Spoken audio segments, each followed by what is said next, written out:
Bom dia a todos. Para mim é um prazer estar aqui hoje com vocês para compartilhar minhas experiências e eu vou contar para vocês em forma de história toda a experiência que eu vou compartilhar hoje. E ela começa quando eu tinha entre 3 e 7 anos de idade, quando eu morava no interior de Minas Gerais, na mesma rua que meus avós. Eu lembro que aquele trajeto que tinha, eu acho que cerca de 300 metros, para mim parecia 3 quilômetros.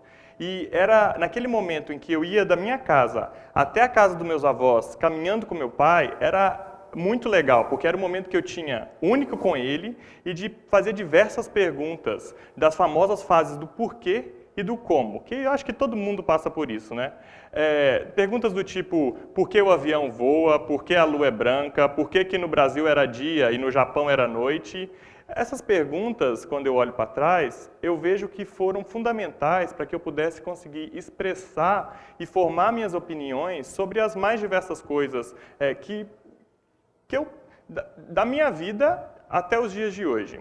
E aí, eu pensando e refletindo sobre isso, eu vejo que se eu não tivesse tido a sorte de ter sido influenciado a pensar de maneira diferente e a olhar as mais diversas situações pelo olhar do outro, eu não teria feito o que eu consegui fazer na minha trajetória pessoal e profissional de vida.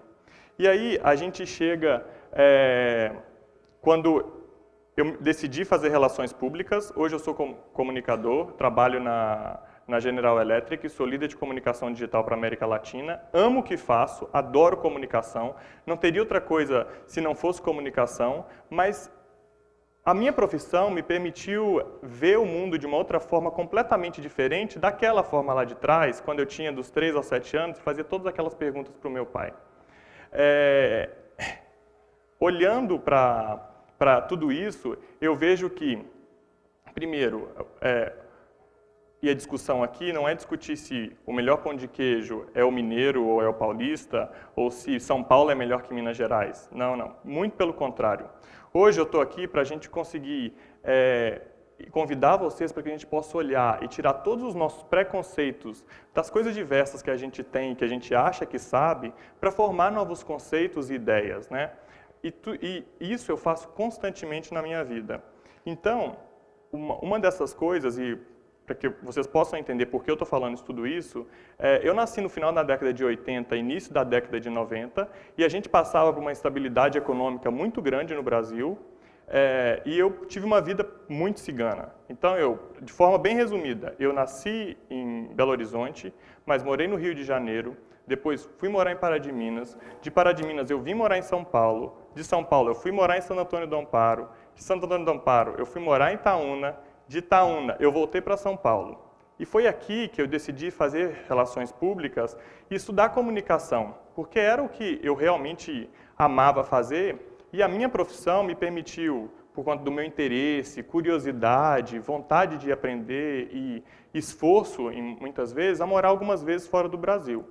A primeira delas foi no Canadá, quando eu fui estudar em 2007, estudar inglês, fazer um intercâmbio de línguas, e depois, o ano passado, em 2013, quando eu tive a oportunidade de trabalhar em Hong Kong.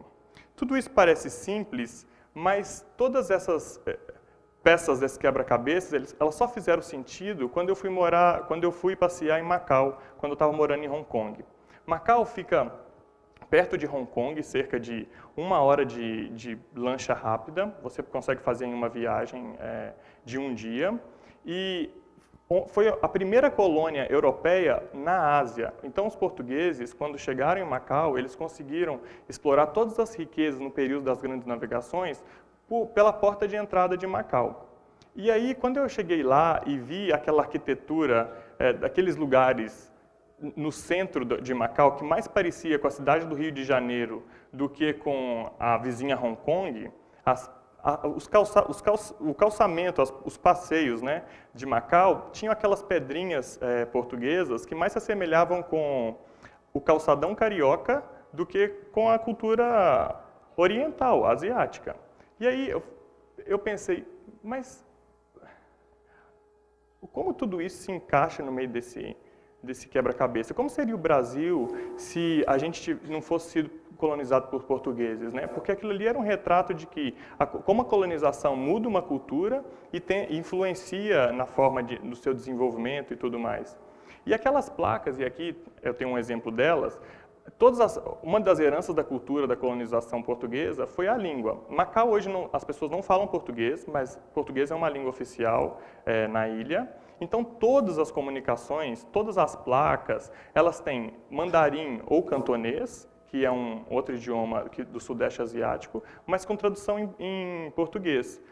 Para mim, sinceramente, eu me sentia num filme chinês com legenda em português. Foi um final de semana muito maluco, porque quando eu estava em Hong Kong, todas aquelas placas, eu não conseguia entender saída, exit ou qualquer outra coisa do tipo, banheiro, toalete, restaurante. Quando eu cheguei em Macau e eu vi que os ideogramas mandarim e cantonês tinham sentido e que algumas vezes era tipo Igreja da Sé, eu falei, uau, não é tão diferente assim quanto eu imaginava.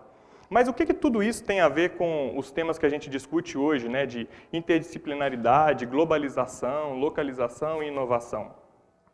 Aí eu vou compartilhar com vocês 3 temas do que eu acho que foi muito importante nessa convivência que eu tive com outras culturas. A primeira delas é quando você está numa cultura que é totalmente diferente da sua, fuja da sua zona de conforto para vivenciar a experiência da forma como acontece naquele lugar. Isso é muito importante, porque as barreiras do e se ou mais lá, elas em algumas vezes nos impedem de se jogar 100% naquela cultura e ver como as pessoas se expressam ou como as pessoas pensam realmente e enxergar pelo olhar delas. Somente dessa e outra coisa que eu pergunto para vocês a gente, voltando ao ponto dos preconceitos, quem nunca se pegou pensando ou dizendo do tipo, mas lá no Brasil eles não comem fazendo barulho. Se eu tivesse com alguns amigos meus aqui, eu até iria àquele lugar. Esquece isso. O meu convite tente fazer amizades e conhecer as pessoas daquele lugar. Somente dessa maneira eu consegui, e aqui a gente tem 2 fotos que expressam essas situações, eu consegui visitar as muralhas da China com meus amigos chineses num ônibus em que só eu era estrangeiro e todo mundo falava chinês. Era um ônibus local, público. Imagina a gente pegando o ônibus para vir para a Universidade Federal do ABC hoje, da Praça da Sé até aqui. Era um ônibus normal. Mas se eu não tivesse tido a oportunidade de ter meus amigos chineses para me guiar nessa aventura, para mim era uma aventura porque eu não conseguia entender o idioma, eu não teria tido essa experiência. E outra ocasião dessa foto aqui preta e branca foi quando eu estava em Hong Kong e meus amigos me chamaram para comer um ramen, é uma comida japonesa.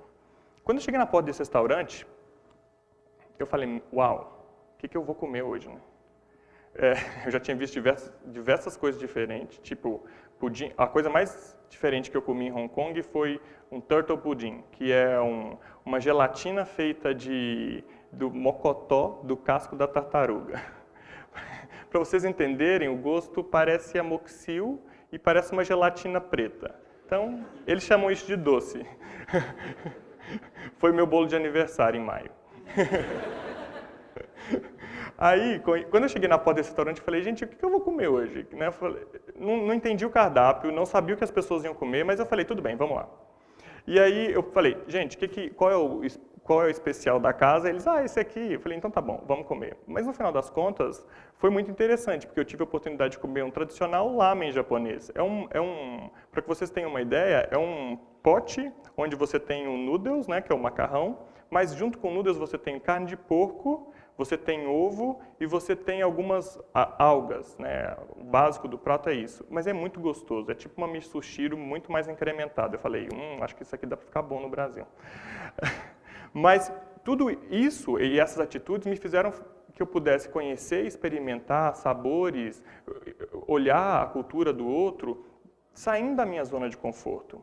E o segundo que eu aprendi também, sem dúvida, ligado à zona de conforto, é aprender que para você compartilhar e tentar ajudar o outro no seu trabalho ou na forma como você está se comunicando no seu dia a dia e se expressando, nem sempre o que funciona aqui no Brasil vai funcionar do outro lado do mundo ou vai funcionar no estado vizinho nosso. A gente precisa entender simplesmente que as diferenças existem e que para você fazer qualquer tipo de comparação e qualquer tipo para adicionar novas ideias, você tem que respeitar essa cultura local e não partir da premissa de que é diferente, nós estamos numa cultura mais avançada ou a gente está num momento mais adiantado. Não, até porque para fazer esse tipo de conceito, a gente precisa tomar a nossa cultura como referência. E por quê? Por que a nossa é melhor do que a deles e vice-versa, né? Eu aprendi isso no meu dia a dia na Ásia e um exemplo básico disso, de pontos de atenção que a gente precisa ter nem sempre a cultura é a mesma, o fuso horário é o mesmo, a forma como as pessoas relacionam é a mesma. Por exemplo, aqui no Brasil, quando as pessoas me perguntavam alguma coisa, meus amigos, eu respondia para eles não, algumas vezes, tipo, fazendo assim com a boca. Eu não sei se vocês fazem isso, mas eu fazia. Quando eu cheguei na Ásia e eu respondi às pessoas 3 vezes fazendo, as pessoas me chamaram de canto e falaram assim, Pedro, eu não sei se você sabe, mas fazer aqui é como se você estivesse tratando a gente como uma criança de 3 anos de idade. Eu não recomendo que você faça isso. Eu falei, nossa, muito obrigado por me falar, porque eu não sabia disso. Eu faço isso há 26 anos da minha vida e para mim é natural, mas obrigado. Assim, se eu fizer de novo, me alerta, porque eu não quero fazer isso novamente. E isso acontece muitas vezes. No Brasil, por exemplo, uma pessoa do norte consegue se comunicar com uma pessoa do sul e os sotaques, né, e os regionalismos dão sotaques na forma como ela se comunica. Mas não impede na forma de se relacionar entre essas pessoas. Isso não acontece em muitos países do mundo. Então, quando você pensa e você está numa estrutura de trabalhar, de se desenvolver, e eu acredito que a Universidade Federal do ABC, ela proporciona isso para as pessoas, que é a faculdade do século XXI, literalmente, a gente precisa ter esse tipo de sensibilidade quando vai se relacionar com pessoas que são diferentes da sua cultura, para que, junto, a gente possa transformar e trazer o melhor meu, do melhor dela, e formar novas ideias. E a terceira coisa dessa experiência foi com relação à distância. Eu achei que a distância realmente seria muito difícil na forma de me relacionar com as pessoas. Realmente ela é, porque quando você está no dia a dia com as pessoas, a convivência diária, obrigatoriamente, ela te aproxima das pessoas e torna mais fácil o seu tipo a forma de se relacionar. Mas eu aprendi nesse meu trabalho em Hong Kong que se você tem flexibilidade para escutar as pessoas, sentar com elas, entender a realidade delas e juntos conseguir construir uma coisa verdadeira e que faça sentido para você e para ela, as chances de sucesso no seu trabalho vão ser gigantescas. Um exemplo disso foi uma das comunidades virtuais que a gente construiu para 13 regiões. O nosso desafio foi, a gente tinha que colocar uma comunidade virtual onde a gente iria compartilhar informações das 13 regiões da empresa em que eu trabalho, então informações básicas institucionais, para que as regiões pudessem saber uma das outras e que o acesso da informação fosse fácil. No princípio, como aprendizado, a gente fazia essas reuniões, colocava todo mundo num conference call, e todo mundo participava, e quando a gente apresentava o projeto, as pessoas entendiam, viam a importância, mas elas não compravam a ideia.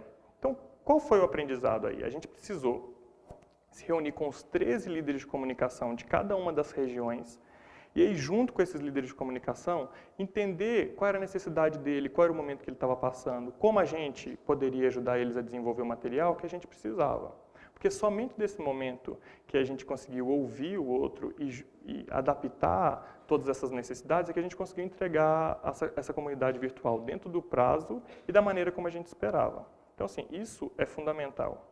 E aí vocês devem estar perguntando, tá, mas você falou tudo isso, eu já vi globalização, inovação, localização, mas e onde está a inovação no meio disso tudo?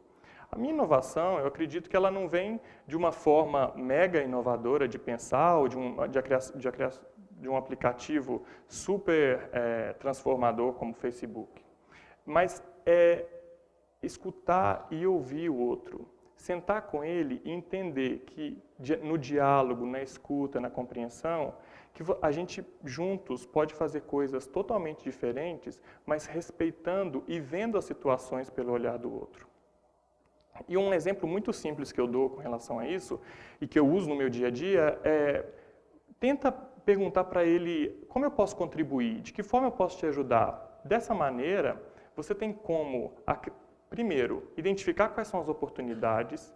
Segundo, entender qual a visão dele sobre o ponto que você está trabalhando e está desenvolvendo, para depois poder acrescentar de forma verdadeira e sincera na forma de trabalhar e de compartilhar. E se você me perguntar hoje, o que você aprende? Você sabe tudo das culturas que você viveu? Com certeza não, eu não sei. Eu voltei muito mais para o Brasil, com muito mais clareza dos nossos desafios, das nossas qualidades, das necessidades que a gente precisa superar para andar para frente como povo e nação. E eu tenho mais vontade de saber mais e mais sobre as culturas dos diferentes mercados que eu trabalho, me relaciono. Hoje, por exemplo, essa experiência ela me proporcionou com que eu tivesse um grupo no WhatsApp com 20 colegas e amigos da empresa que eu trabalho e da área que eu atuo, e a gente troca mensagens a todo momento. Então, antes de entrar aqui, 5 minutos, a gente estava conversando sobre o TEDx. Isso é muito interessante, porque eu consigo saber, na mesma hora, por exemplo, tem dia que eu acordo e eu já sei de notícias que aconteceu na Austrália, porque meu amigo da Índia já acordou antes de mim. Então, isso é muito interessante.